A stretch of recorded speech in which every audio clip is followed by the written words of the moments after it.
Modern Man in Search of a Soul. And we've come now to the final chapter of this book.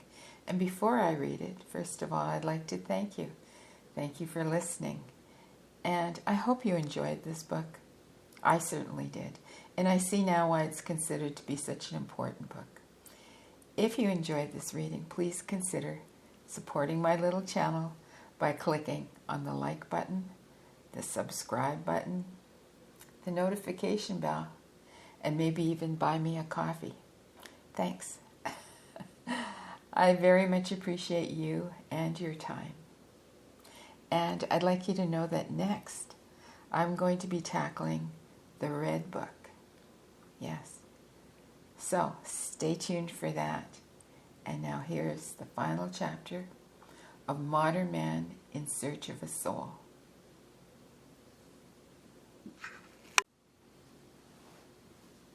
Modern Man in Search of a Soul.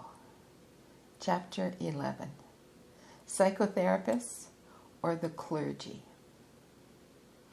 It is the urgent psychic problems of patients, much more than the questions put by scientific workers, which have given effective impetus to the newer developments in medical psychology and psychotherapy.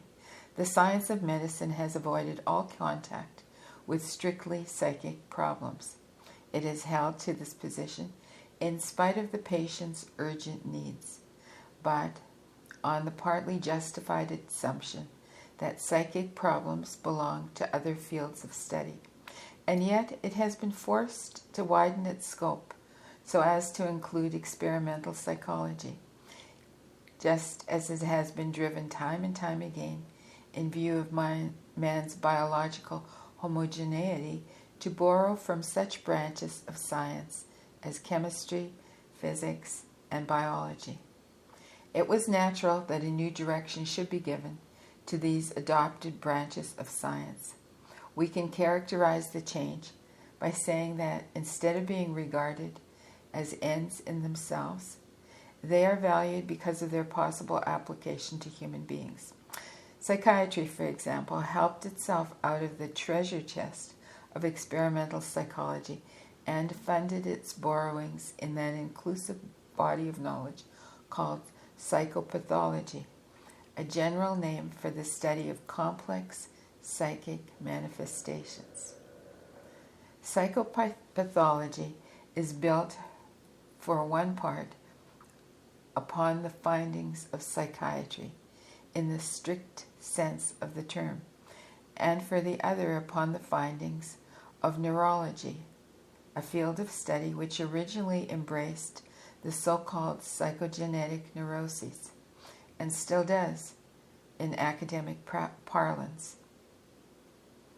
In practice, however, a gulf has opened in the last few decades between the trained neurologist and the psychotherapist, this rift being traceable to the first researches in hypnotism.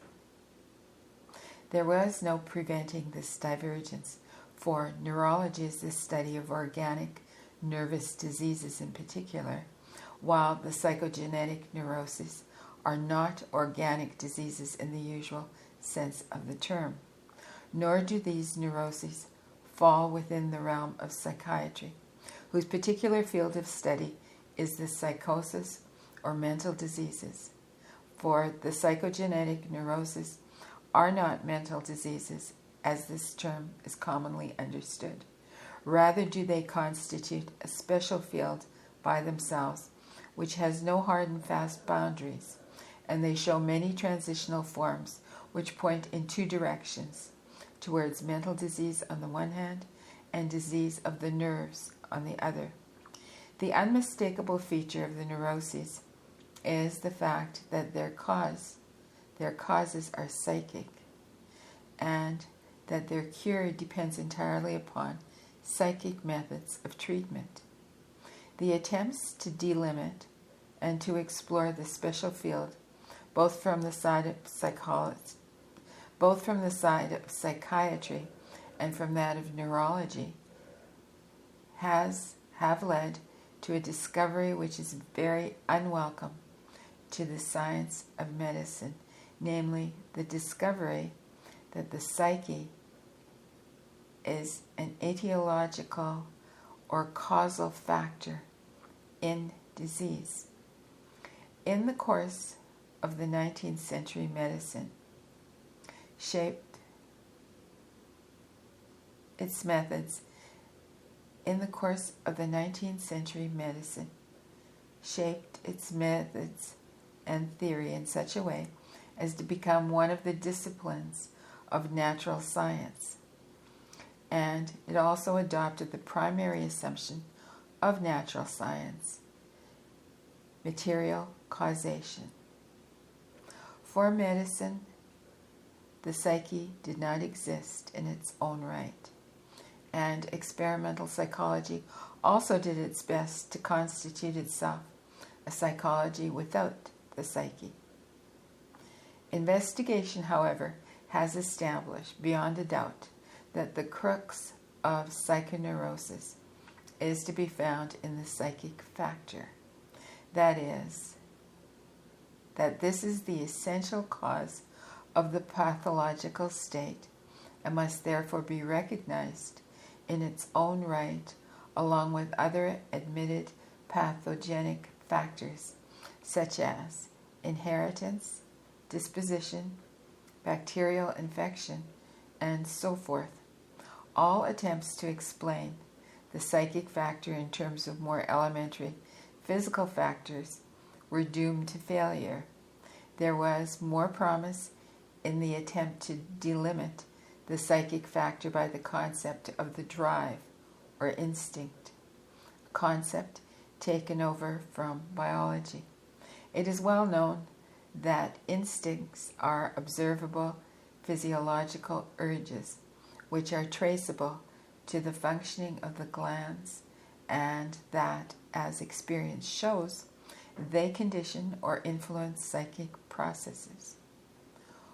What could seem more plausible, therefore, than to seek the specific cause of the psychoneurosis not in the mystical notion of the soul, but in a disturbance of the impulses which might possibly be curable in the last resort by medicinal treatment of the glands.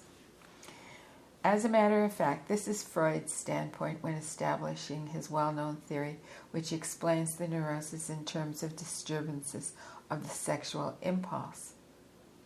Adler, likewise, resorts to the concept of the drive and explains the neuroses in terms of disturbances of the urge to power. We must admit, indeed, that this concept is further removed from physiology and is of a more psychic nature than that of the sexual drive. The concept of instinct is anything but well defined in the scientific sense. It applies to a biological manifestation of great complexity and is not much more than a notion of quite indefinite content standing for an unknown quantity.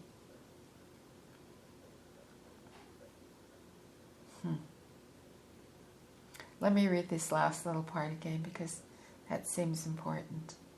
The concept of instinct is anything but well defined in this scientific sense. It applies to a biological manifestation of great complexity and is not much more than a notion of quite indefinite content standing for an unknown quantity. I do not wish to enter here upon a critical discussion of the concept of instinct. Instead, I will consider the possibility that the psychic factor is just a combination of instincts which, for their part, may again be reduced to the functioning of the glands.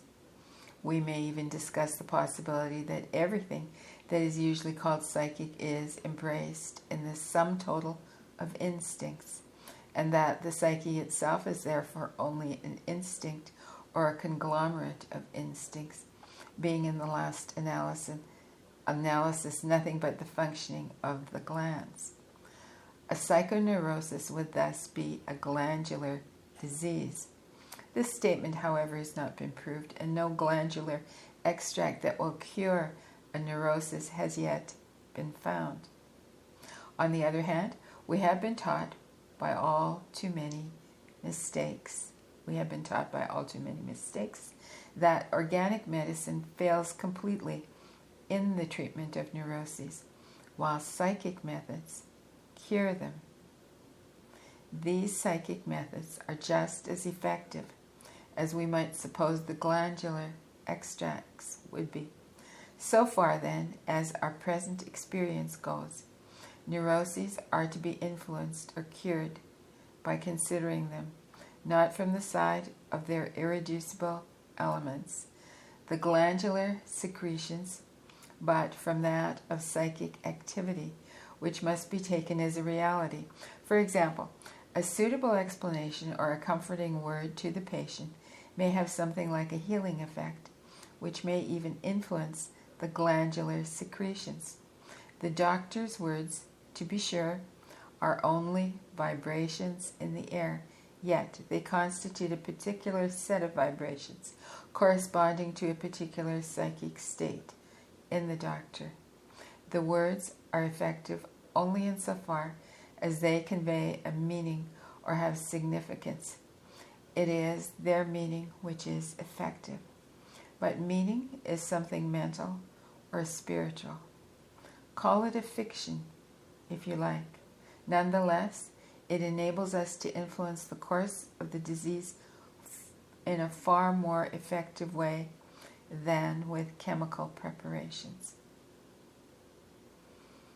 We can even influence the biochemical processes of the body by it, whether the fiction arises in me spontaneously or reaches me from without by way of human speech.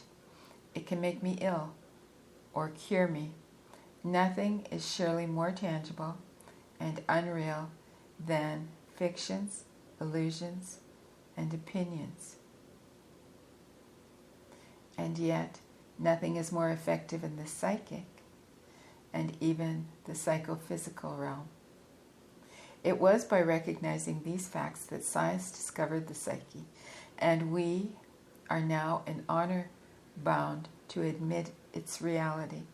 It has been shown that the drive or instinct is a condition of psychic activity, while at the same time the psychic processes seem to condition the instincts. It is no reproach to the Freudian and Adlerian theories that they are based upon the drives. The only trouble is that they are one-sided. The kind of psychology they represent leaves out the psyche and is suited to people who believe that they have no spiritual needs or aspirations. In this matter, both the doctor and the patient deceive themselves. Although the theories of Freud and Adler come much nearer to getting to the bottom of the neurosis than does any earlier approach to the question from the side of medicine, they still fail because of their exclusive concern with the drives to satisfy deeper spiritual needs of the patient. They are still bound by the premises of 19th century science, and they are too self-evident. They give too little value to fictional and imaginative processes. In a word, they do not give meaning enough to life. And it is only the meaningful that sets us free. Everyday reasonableness, sound human judgment, and science as a compendium of common sense certainly help us over a good part of the road. Yet, they do not go beyond that frontier of human life which surrounds the commonplace and matter of fact, the merely average and normal. They afford, after all, no answer to the question of spiritual suffering and its innermost meaning. A psychoneurosis must be understood as the suffering of a human being who has not discovered what life means for him, but all creativeness in the realm of spirit, as well as every psychic advance of man, arises from a state of mental suffering, and it is spiritual stagnation, psychic sterility, which causes this state. The doctor who realizes this truth sees a territory open before him which he approaches with the greatest hesitation. He is now confronted with the necessity of conveying to his patient the healing fiction, the meaning that quickens, for it is this that the patient longs for, over and above all that reason and science can give him. The patient is looking for something that will take possession of him and give meaning and form to the confusion of his neurotic mind. Is the doctor equal to this task? To begin with, he will probably hand over his patient to the clergyman or the philosopher, or abandon him to that perplexity which is the special note of our day. As a doctor, he is not required to have a finished outlook on life, and his professional conscience does not demand it of him. But what will he do when he sees only too clearly why his patient is ill? When he sees that it arises from his having no love, but only sexuality, no faith, because he is afraid to grope in the dark, no hope, because he is disillusioned by the world and by life, and no understanding, because he has failed to read the meaning of his own existence. There are many well-educated patients who flatly refuse to consult the clergyman. With the philosopher, they will have even less to do, for the history of philosophy leaves them cold, and intellectual problems seem to them more barren than the desert. And where are the great and wise men who do not merely talk about the meaning of life and the world, but really possess it? Human thought cannot conceive any system or final truth that could give the patient what he needs in order to live. That is, faith, hope, love, and insight. These four highest achievements of human effort are so many gifts of grace, which are neither to be taught nor learned, neither given nor taken, neither withheld nor earned, since they come through experience, which is something given and therefore beyond the reach of human caprice. Experiences cannot be made, they happen. Yet fortunately, their independence of man's activity is not absolute, but relative. Let me read that last sentence again. Experiences cannot be made, they happen. Yet, fortunately, their independence of man's activity is not absolute, but relative. We can draw closer to them. That much lies within our human reach. There are ways which bring us nearer to living experience. Yet we should beware of calling these ways methods. The very word has a deadening effect. The way to experience, moreover, is anything but a clever trick. It is rather a venture which requires us to commit ourselves with our whole being. Thus, in trying to meet the demands made upon him, the doctor is confronted by a question which seems to contain an insuperable difficulty. How can he help the sufferer to attain the liberating experience which will bestow upon him the four great gifts of grace and heal his sickness? We can, of course, advise the patient with the very best of intentions that he should have true love, true faith, or true hope, and we can admonish him with the phrase, know thyself. But how is the patient, before he has come to experience, to obtain that which only experience can give him? Saul owed his conversion neither to true love, nor to true faith, nor to any other truth. It was solely his hatred of the Christians that set him upon the road to Damascus, and to that decisive experience, which was to decide the whole course of his life. He was brought to this experience by following with conviction the course in which he was most completely mistaken. This opens up for us an approach to the problems of life which we can hardly take too seriously, and it confronts the psychotherapist with a question which brings him shoulder to shoulder with the clergyman: the question of good and evil.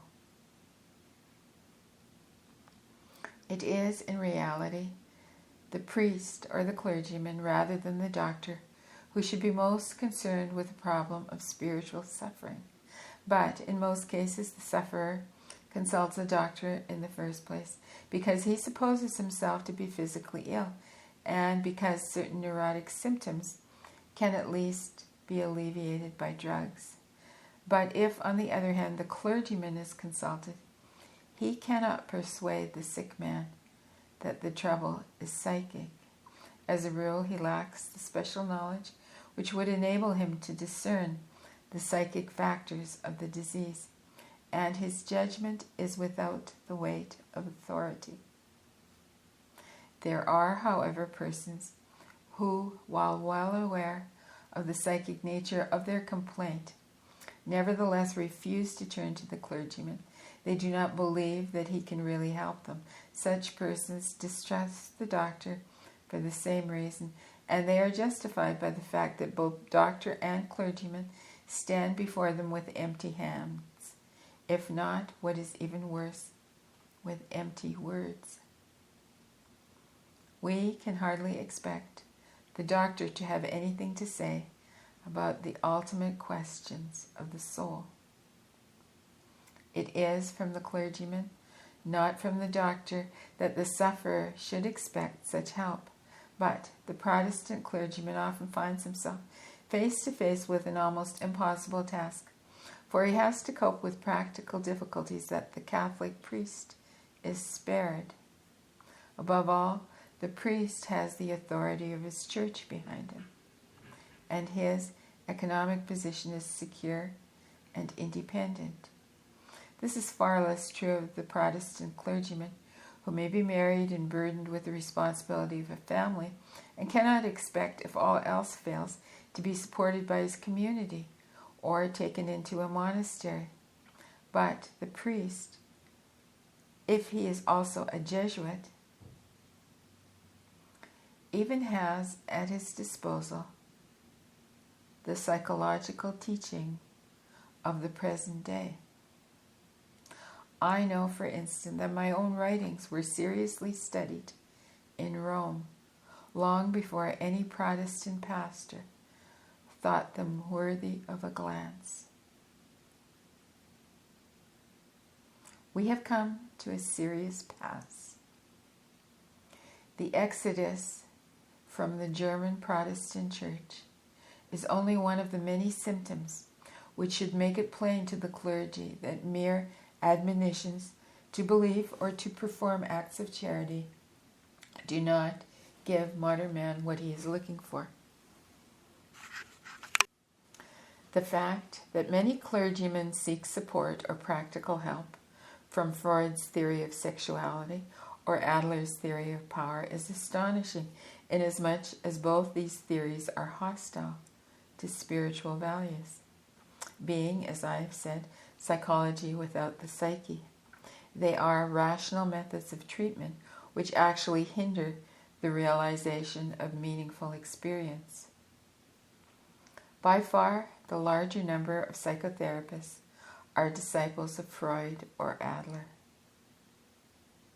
This means that the great majority of patients are necessarily alienated from a spiritual standpoint, a fact which cannot be a matter of indifference to one who has the realization of spiritual values much at heart. The wave of interest in psychology, which at present is sweeping over the Protestant countries of Europe, is far from receding. It is coincident with a general exodus from the church. Quoting a Protestant minister, I may say, quote, "Nowadays, people go to the psychotherapist rather than to the clergyman."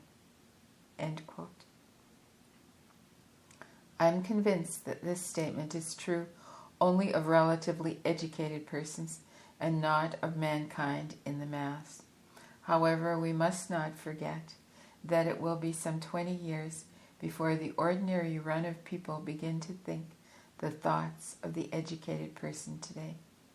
For instance, Buchner's work, Force and Matter, became one of the most widely read books in German public libraries about 20 years after educated persons had begun to forget about it.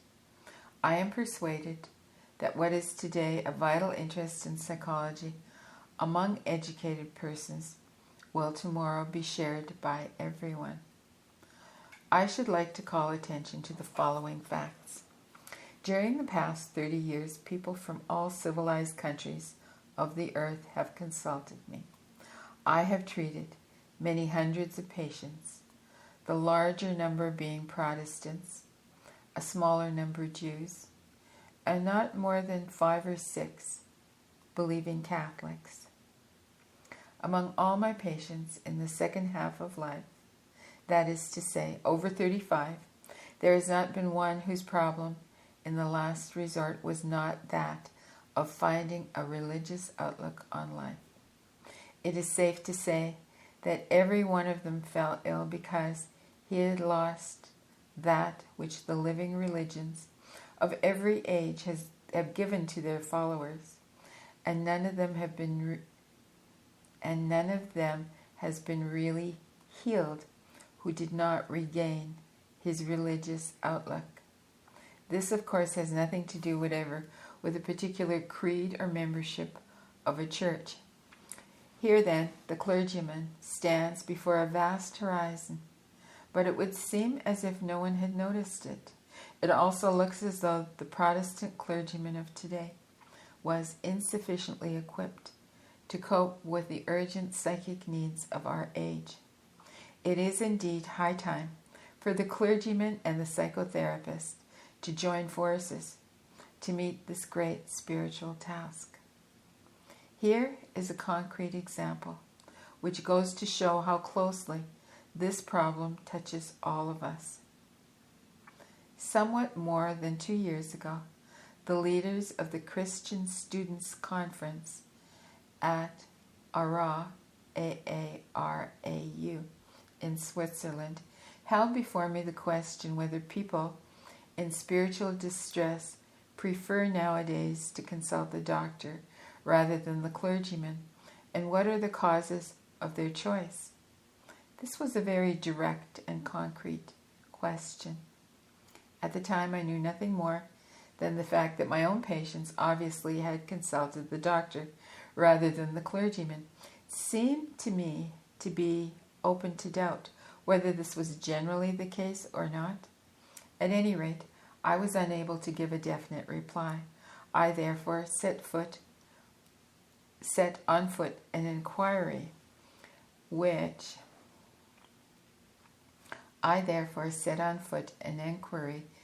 through acquaintances of mine among people whom I did not know.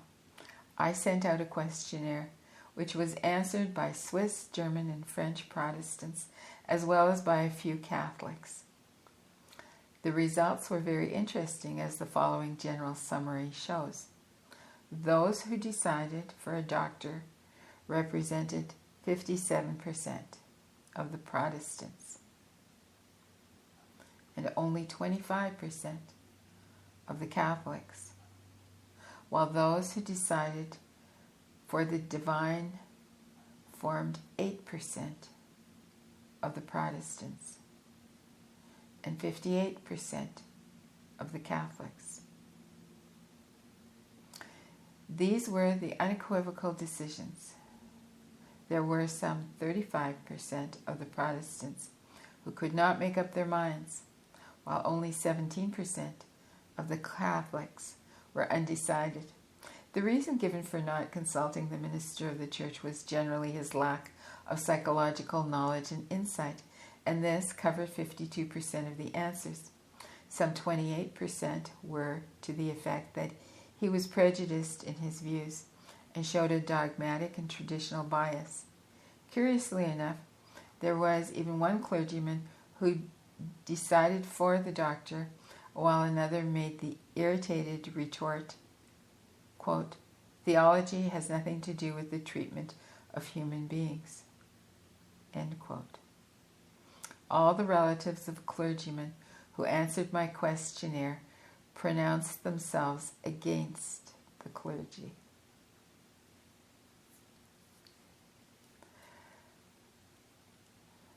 Insofar as this inquiry was restricted to educated persons, it is only a straw in the wind. I am convinced that the uneducated classes would have reacted differently, but I am inclined to accept the results as a more or less valid indication of the views of educated people, the more so as it is a well-known fact that their indifference in matters of the church and religion is steadily growing.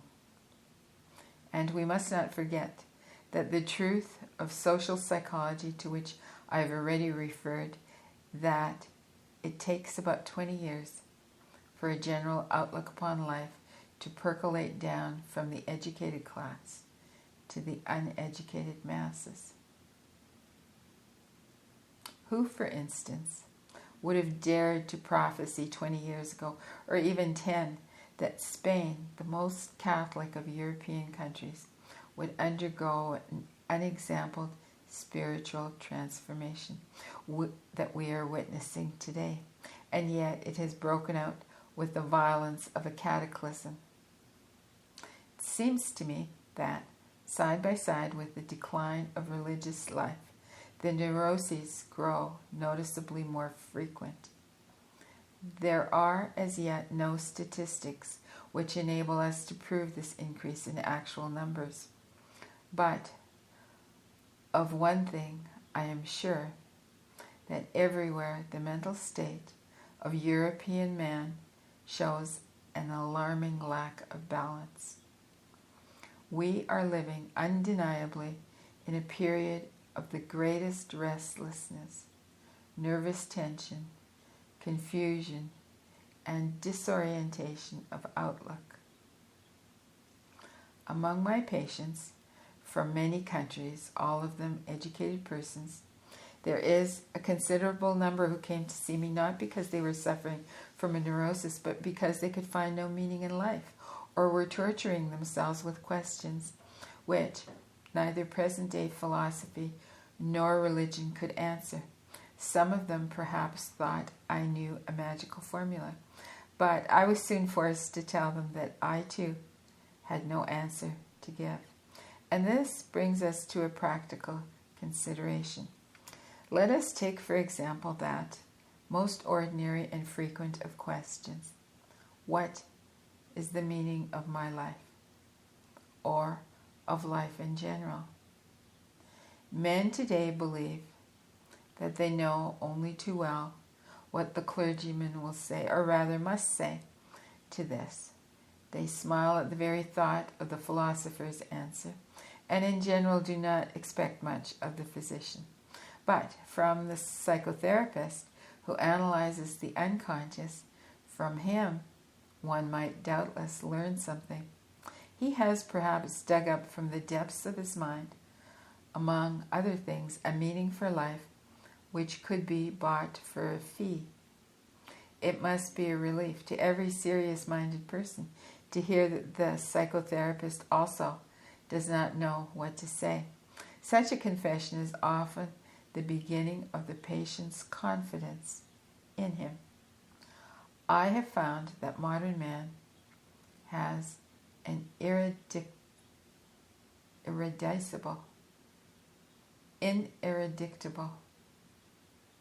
aversion for traditional opinions and inherited truths. An aversion for traditional opinions and inherited truths. He is a Bolshevist, for whom all the spiritual standards and forms of the past have lost their validity, and who therefore wants to experiment in the world of the spirit as the Bolshevist experiments with economics. When confronted with this modern attitude, every ecclesiastic system is in a parlous state, be it Catholic, Protestant, Buddhist, or Confucian.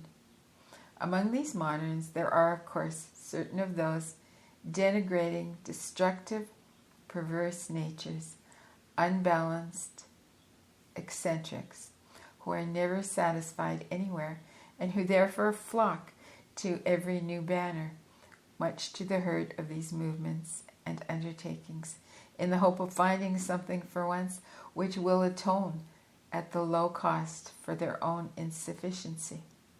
It goes without saying that, in my professional work, I have come to know a great many modern men and women, and such pathological pseudo-moderns among them. But I prefer to leave these aside. Those of whom I am thinking are by no means sickly eccentrics, but are often exceptionally able, courageous, and upright persons who have repudiated our traditional truths for honest and decent reasons, and not from wickedness of heart. Every one of them has the feeling that our religious truths have somehow or other grown empty.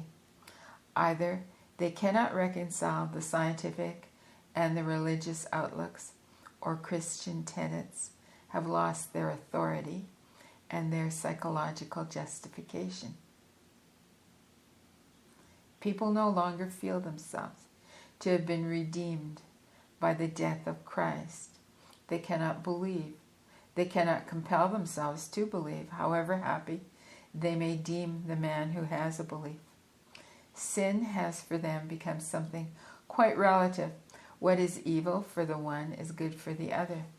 After all, why should not Buddha be in the right also? There is no one who is not familiar with these questions and doubts, yet Freudian analysis would brush all these matters aside as irrelevant. It holds the position that the basic problem is that of a repressed sexuality, and that philosophical or religious doubts only mask the true state of affairs. If we closely examine the individual case, we do not actually discover peculiar disturbances in the sexual sphere, as well as in the sphere of unconscious impulses in general. It is Freud's way to see in these disturbances an explanation in the psychic disturbance as a whole. He is interested only in the causal interpretation of the sexual symptoms. He completely overlooks the fact that, in certain cases, the supposed causes of the neurosis were always present, but had no pathological effect until a disturbance of the conscious attitude set in and led to a neurotic upset. It is as though when a ship is sinking because of a leak, the crew only interested itself in the chemical constitution of the water that was pouring in. Disturbances in the sphere of the unconscious drives are not primary, but secondary phenomena. When conscious life has lost its meaning and promise, it is as though a panic had broken loose, and we heard the exclamation, "Let us eat and drink, for tomorrow we die." It is this mood, born of the meaninglessness of life, that causes the disturbance in the unconscious and provokes the painfully curbed impulses to break out anew. The causes of a neurosis lie in the present as well as in the past, and only a still existing cause can keep a neurosis alive. A man is not tubercular because he was infected 20 years ago with bacilli, but because foci, F-O-C-I, of infection are still active today. The questions when and how the infection took place are even quite irrelevant to his present condition. Even the most accurate knowledge of the previous history of the case cannot cure tuberculosis. And the same holds true of the neuroses.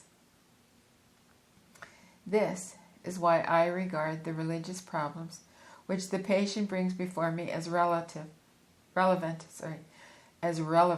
to the neurosis and as possible causes for it. But if I take them seriously, I must admit to the patient that his feelings are justified. Yes, I agree. Buddha may be right as well as Jesus. Sin is only relative, and it is difficult to see how we can feel ourselves in any way redeemed by the death of Christ. As a doctor, I can easily admit these doubts, while it is hard for the clergyman to do so. The patient feels my attitude to be one of understanding, while the pastor's hesitation strikes him as a traditional prejudice which estranges them from one from another. He asks himself, what would the pastor say if I began to tell him of the painful details of my sexual disturbances? He rightly suspects that the pastor's moral prejudice is even stronger than his dogmatic bias. In this connection, there is a good story about the American president, the silent Cal Coolidge. Cal Coolidge. Coolidge.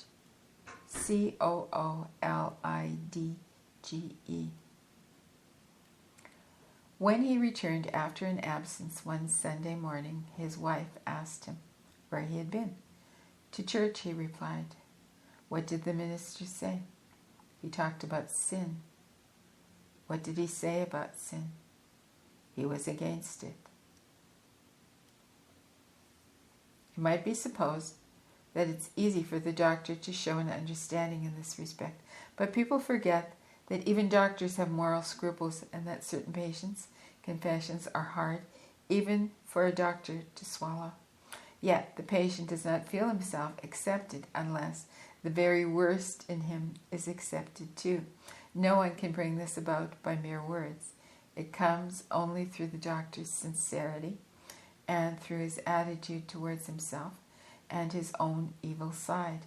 If the doctor wants to offer guidance to another, or even to accompany him a step of the way, he must be in touch with this other person's psychic life.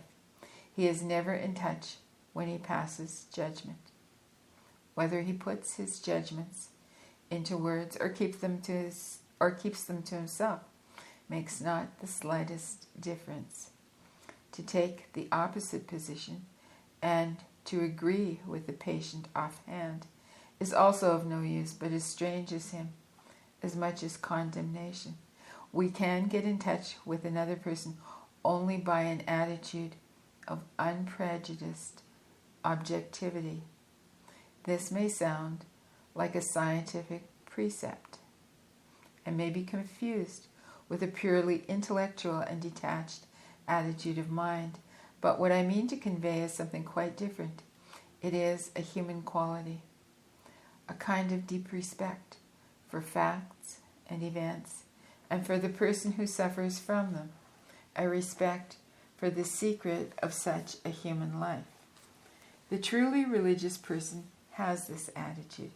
He knows that God has brought all sorts of strange and unconceivable things to pass, and seeks in the most curious ways to enter a man's heart. He therefore senses in everything the unseen presence of the divine will. This is what I mean by unprejudiced objectivity. It is a moral achievement on the part of the doctor, who ought not let himself be repelled by illness and corruption. We cannot change anything unless we accept it. Condemnation does not liberate, it oppresses. I am the oppressor of the person I condemn. I am the oppressor of the person I condemn, not his friend and fellow sufferer. I do not in the least mean to say that we never pass judgment in the cases of persons whom we desire to help and improve. But if the doctor wishes to help a human being, he must be able to accept him as he is, and he can do this in reality only when he has already seen and accepted himself as he is. Perhaps this sounds very simple, but simple things are always the most difficult. In actual life, it requires the greatest discipline to be simple, and the acceptance of oneself is the essence of the moral problem and the epitome of a whole outlook upon life. That I feed the hungry, that I forgive an insult, that I love my enemy in the name of Christ. All these are undoubtedly great virtues. What I do unto the least of my brethren, that I do unto Christ. But what if I should discover that the least among them all, the poorest of all the beggars, the most impudent of all the offenders, the very enemy himself, that these are within me, and that I stand in need of the alms of my own kindness, that I myself am the enemy who must be loved. What then? As a rule, the Christian's attitude is then reversed. There is no longer any question of love or long-suffering. We say to the brother within us, Raka, R-A-C-A, and condemn and rage against ourselves. We hide it from the world. We refuse to admit ever having met this least among the lowly in ourselves. Had it been God himself who drew near to us in this despicable form, we should have denied him 1,000 times before a single cock crowed. The man who uses modern psychology to look behind the scenes, not only of his patients' lives, but more especially of his own, the modern psychotherapist must do this if he is not to be merely an unconscious fraud, will admit that to accept himself in all his wretchedness is the hardest of tasks, and one which is almost impossible to fulfill. The very thought can make us livid with fear. We therefore do not hesitate, but lightheartedly choose the complicated course of remaining in ignorance about ourselves, while busying ourselves with other people and their troubles and sins. This activity lends us an air of virtue, and we thus deceive ourselves and those around us.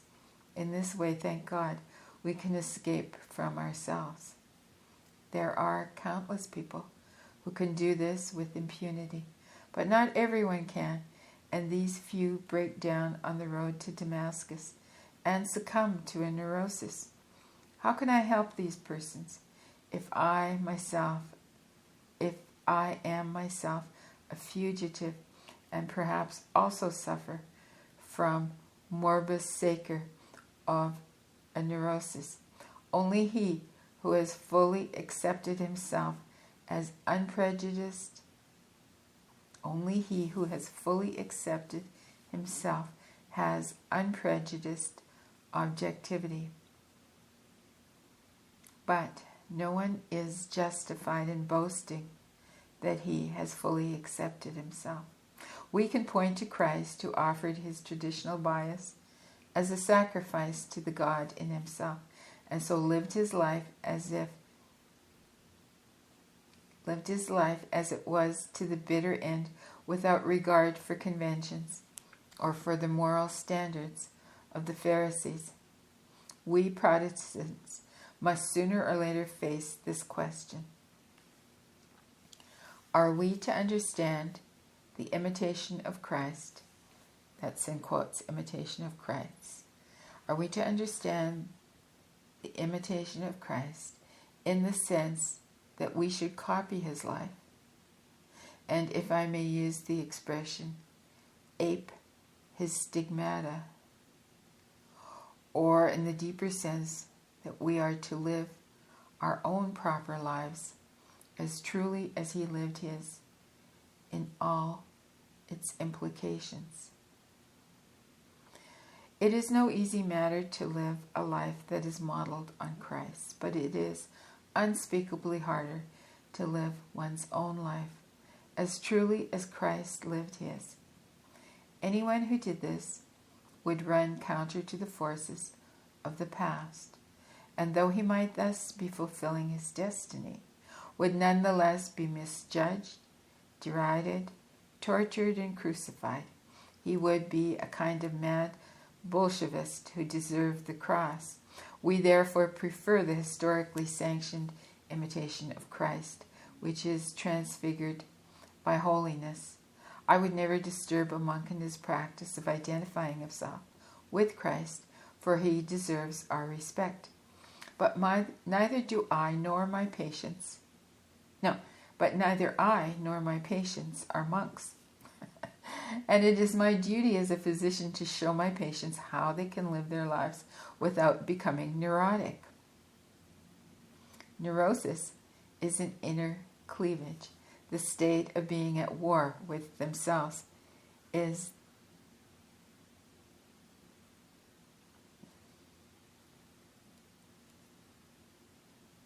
everything that accentuates this cleavage makes the patient worse, and everything that mitigates it tends to heal the patient. What drives people to war with themselves is the intuition or knowledge that they consist of two persons in opposition to one another. The conflict may be between the sensual and the spiritual man, or between the ego and the shadow. It is what Faust means when he says, "Two souls, alas, dwell in my breast apart." A neurosis is a dissociation of personality. Healing may be called a religious problem.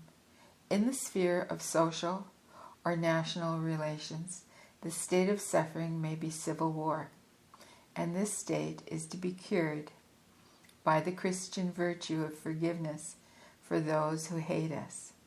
That which we try with the conviction of good Christians to apply to external situations, we must also apply to the inner state in the treatment of neurosis.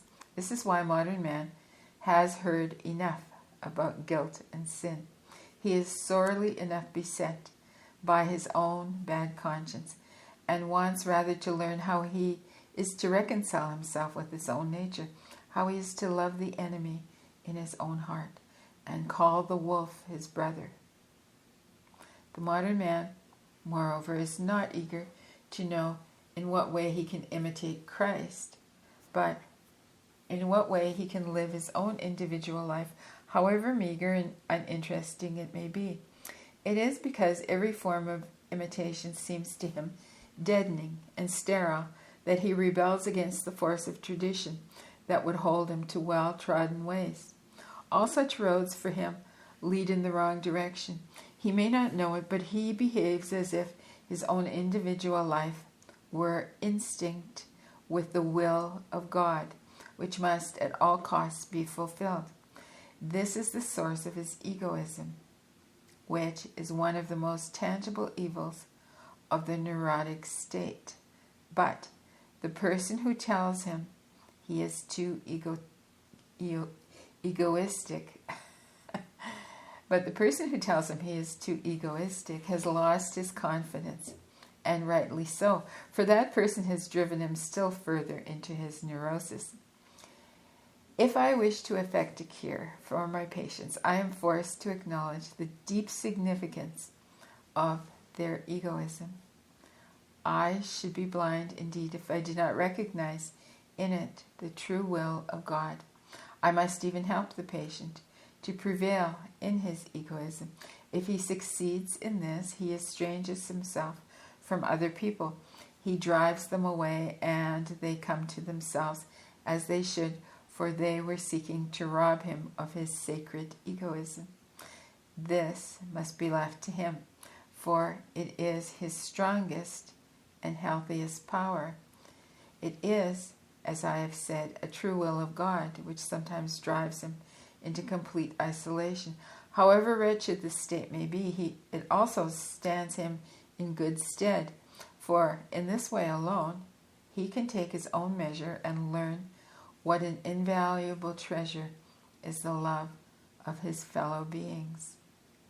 It is, moreover, only in the state of complete abandonment and loneliness that we experience the helpful powers of our own natures. When one has several times seen this development take place, one can no longer deny that what was evil has turned to good, and that what seemed good has kept alive the forces of evil. The archdemon of egoism leads us along the royal road to that ingathering which religious experience demands. What we observe here is a fundamental law of life, the reversal into the opposite. And this it is that makes possible the reunion of the warring halves of the personality, and thereby brings the civil war to an end. I have taken the neurotic's egoism as an example because it is one of the most common symptoms. I might equally well have taken another characteristic symptom to show what attitude the physician must adopt toward the shortcomings of his patient and how he must deal with the problem of evil. No doubt this sounds very simple. In reality, however, the acceptance of the shadow side of human nature verges on the impossible. Consider for a moment what it means to grant the right of existence to what is unreasonable, senseless, and evil. Yet it is just this that the modern man insists upon. He wants to live every side of himself, to know what he is. That is why he casts history aside. He wants to break with tradition so that he can experiment with his life and determine what value and meaning things have in themselves, apart from traditional presuppositions. Modern youth gives us astonishing examples of this attitude. To show how far this tendency may go, I will instance a question addressed to me by a German society. I was asked if incest is to be reprobated and what facts can be adduced against it. Granted, such tendencies, the conflicts into which people may fall, are not hard to imagine. I can well understand that one would like to leave nothing untried to protect one's fellow beings from such adventures, but curiously enough, we find ourselves without means to do this. All the old arguments against unreasonableness, self-deception, and immorality, once so potent, have lost their effectiveness. We are now reaping the fruit of 19th century education. Throughout that period, the church preached to young people the merit of blind faith, while the universities inculcated the intellectual rationalism, with the result that today we plead in vain, whether for faith or reason. Tired of this warfare of opinions, the modern man wishes to find out for himself how things are. And though this desire opens bar and bolt to the most dangerous possibilities, we cannot help seeing it as a courageous enterprise and giving it some measure of sympathy. It is no reckless adventure, but an effort inspired by deep spiritual distress to bring meaning once more into life on the basis of fresh and unprejudiced experience. Caution has its place, no doubt, but we cannot refuse our support to a serious venture which calls the whole of personality into the field of action. If we oppose it, we are trying to suppress what is best in man, his daring and his aspiration. And should we succeed, we only have stood in the way of that invaluable experience which might have given a meaning to life. What would have happened if Paul had allowed himself to be talked out of his journey to Damascus? The psychotherapist who takes his work seriously must come to grips with this question. He must decide in every single case whether or not he is willing to stand by a human being with counsel and help upon what may be a daring misadventure. We have no fixed ideas as to what is right, nor must he pretend to know what is right and what is not. Otherwise he takes something from the richness of his experience. He must keep in view what actually happens, and only that which acts is actual. If something which seems to me an error shows itself to be more effective than a truth, then I must follow up the error, for in it lie power and life, which I lose if I hold to what seems to me to be true. Light has need of darkness, otherwise how could it appear in its own right? It is well known that Freudian psychoanalysis is limited to the task of making conscious the shadow side and the evil within us. It simply brings into action the civil war that was latent and lets it go at that. The patient must deal with it as best he can. Freud has unfortunately overlooked the fact that man has never yet been able to single-handedly hold his own against the powers of darkness, that is, of the unconscious. Man has always stood in need of spiritual help, which each individual's own religion held out to him. The opening up of the unconscious always means the outbreak of intense spiritual suffering. It is as when a flourishing civilization is abandoned to invading hordes of barbarians, or when fertile fields are exposed by the bursting of a dam to a raging torrent. The World War was such an eruption, which showed, as nothing else could, how thin are the walls which separate a well-ordered world from lurking chaos. But it is the same with every single human being and his reasonably ordered world. His reason has done violence to natural forces which seek their revenge and only await the moment when the partition falls to overwhelm the conscious life with destruction. Man has been aware of this danger since the earliest times, even in the most primitive stages of culture. It was to arm himself against this threat and to heal the damage done that he developed religious and magical practices. This is why the medicine man is also the priest. He is the savior of the body as well as of the soul, and religions are symptoms of healing for psychic illness. This is especially true of the two great religions of man, Christianity and Buddhism. Man is never helped in his suffering by what he thinks for himself, but only by revelations of a wisdom greater than his own. It is this which lifts him out of this distress.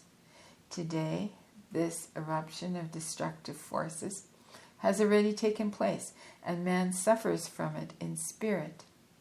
That is why patients force the psychotherapist into the role of a priest and expect and demand of him that he shall free them from their distress.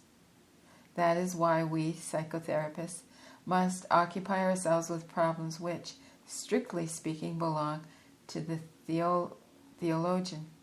But we cannot leave these questions for theology to answer. The urgent psychic need of suffering people confront us The urgent psychic needs of suffering people confront us with them day after day.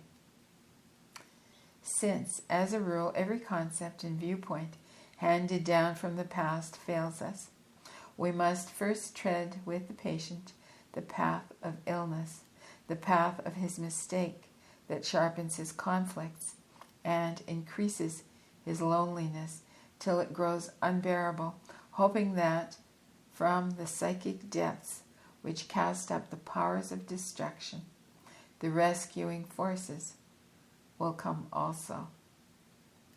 When I first took this direction, I did not know where it would lead. I did not know what lay hidden in the depths of the psyche, that region which I have since called the collective unconscious, and whose contents I designate as archetypes. Since time immemorial, eruptions of the unconscious have taken place, and ever and again they have repeated themselves. Consciousness did not exist from the beginning, and in every child it has to be built up anew in the first years of life. Consciousness is very weak in this formative period, and history shows us that the same is true of mankind. The unconscious easily seizes power. These struggles have left their marks. To put it in scientific terms, instinctive defense mechanisms have been developed which automatically intervene when the danger is greatest, and their coming into action is represented in fantasy by helpful images which are irreducibly fixed in the human psyche. These mechanisms come into play whenever the need is great. Science can only establish the existence of these psychic factors and attempt a rational explanation by offering an hypothesis as to their sources. This, however, only thrusts the problem a stage back and in no way answers the riddle. We thus come to those ultimate questions. Whence does consciousness come? What is the psyche? And at this point, all science ends. It is as though, at the culmination of the illness, the destructive powers were converted into healing forces. This is brought about by the fact that the archetypes come to independent life and serve as spiritual guides for the personality, thus supplanting the inadequate ego with its futile willing and striving. As the religious-minded person would say, guidance has come from God. With most of my patients, I have to avoid this formulation, for it reminds them too much of what they have to reject. I must express myself in more modest terms and say that the psyche has awakened to spontaneous life. And indeed, this formula more closely fits the observable facts. The transformation takes place at that point, when in dreams or fantasies themes appear, whose source in consciousness cannot be shown. To the patient, it is nothing less than a revelation when from the hidden depths of the psyche something arises to confront him, something strange that is not I, and is therefore beyond the reach of personal caprice. He has gained access to the sources of psychic life, and this marks the beginning of the cure. This process, if it is to be made clear, should undoubtedly be discussed with the help of suitable examples, but it is almost impossible to find one or more convincing illustrations, for it is usually a most subtle and complicated matter. That which is so effective is often simply the deep impression made on the patient by the independent way in which his dreams treat his difficulties, or it may be that his fantasy points to something for which his conscious mind was quite unprepared. Most often it is the contents of an archetypal nature, connected in a certain way, that exert a strong influence on their own, whether or not they are understood by the conscious mind. Excuse me. This spontaneous activity of the psyche often becomes so intense that visionary pictures are seen or inner voices are heard. These manifestations of the spirit directly experienced today as they have been from time immemorial. Such experiences reward the sufferer for the pains of the labyrinthine way. From this point forward, a light shines through his confusion. He can reconcile himself with the warfare within, and so come to bridge the morbid split in his nature on a higher level. The fundamental problems of modern psychotherapy are so important and far-reaching that their discussion in an essay precludes any presentation of details, however desirable this might be for clarity's sake. My main purpose was to set forth the attitude of the psychotherapist in his work. A proper understanding of this is, after all, more rewarding than to call a few precepts and pointers as to the methods of treatment, for these are in any case not effective unless they are applied with the right understanding. The attitude of the psychotherapist is infinitely more important than the theories and methods of psychotherapy, and that is why I have been concerned to make this attitude known. I believe that I have given a trustworthy account. As for the questions, in what way and how far the clergyman can join the psychotherapist in his efforts and endeavors, I can only impart information which will allow others to decide. I also believe that the picture I have drawn of the spiritual outlook of modern man corresponds to the actual state of affairs, though, of course, I make no claim to infallibility. In any case, what I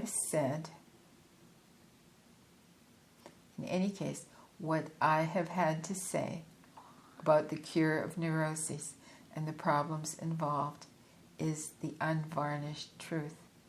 We, doctors, would naturally welcome the sympathetic understanding of the clergy in our endeavors to heal psychic suffering, but we are also fully aware of the fundamental difficulties which stand in the way of full cooperation.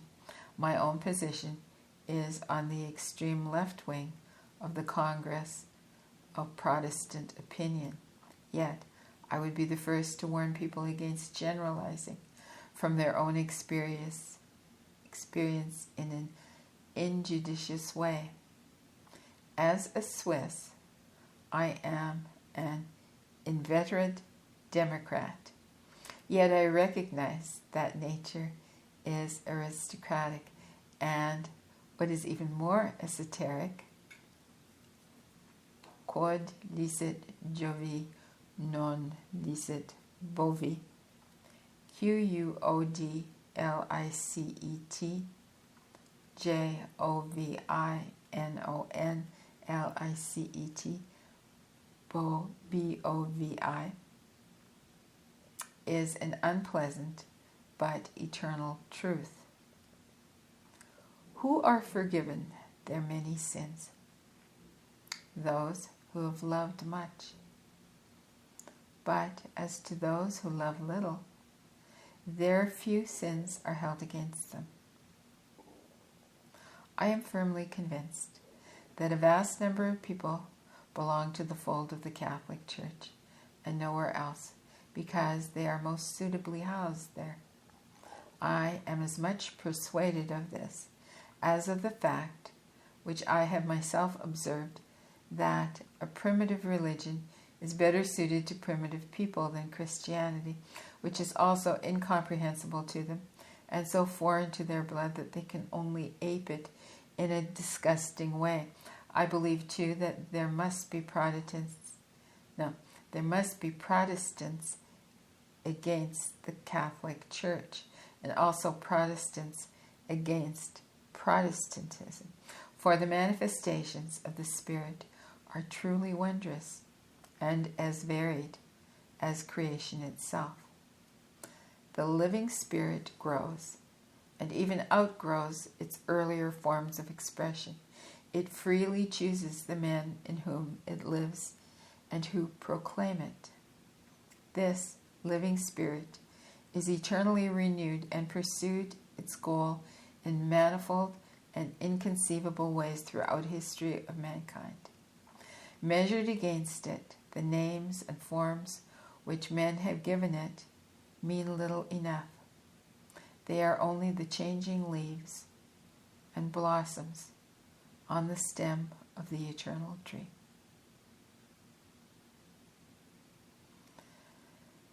And this concludes this wonderful book. And before I sign off, I'd just like to say a couple of things.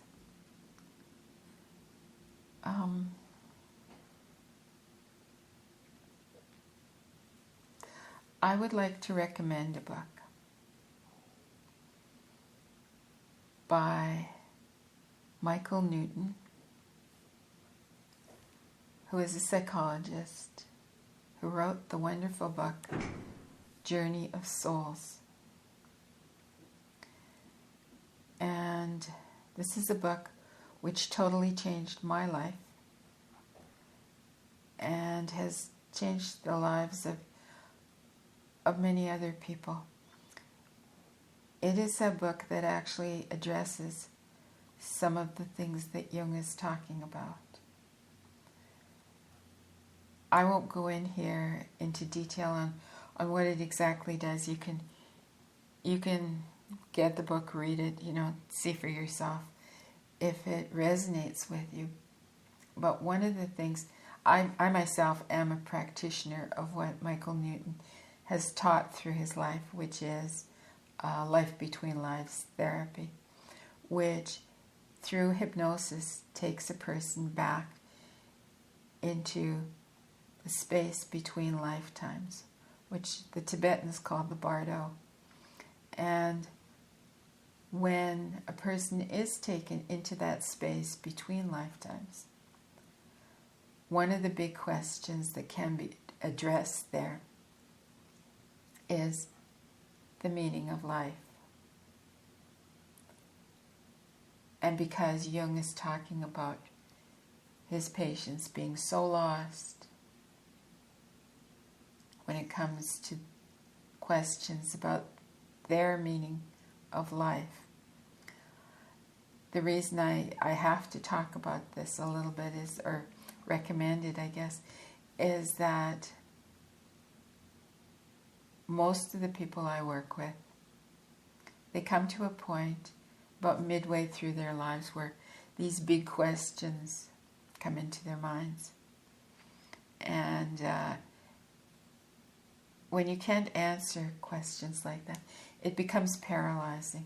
You are lost. You don't know what your next step is. You don't know if you're on the right path. You're really groping. So, Life Between Lives therapy actually offers people a way of finding answers, finding resolution within themselves. Yes. So, yeah, I hope you've enjoyed this book. I'm so glad that I read it because it's given me much food for thought. So, as I said initially, I'm going to be tackling the Red Book next. I have my own copy. It's a huge book. It's the book written by Jung, and let's see how that goes. So I hope you join me there. Till soon.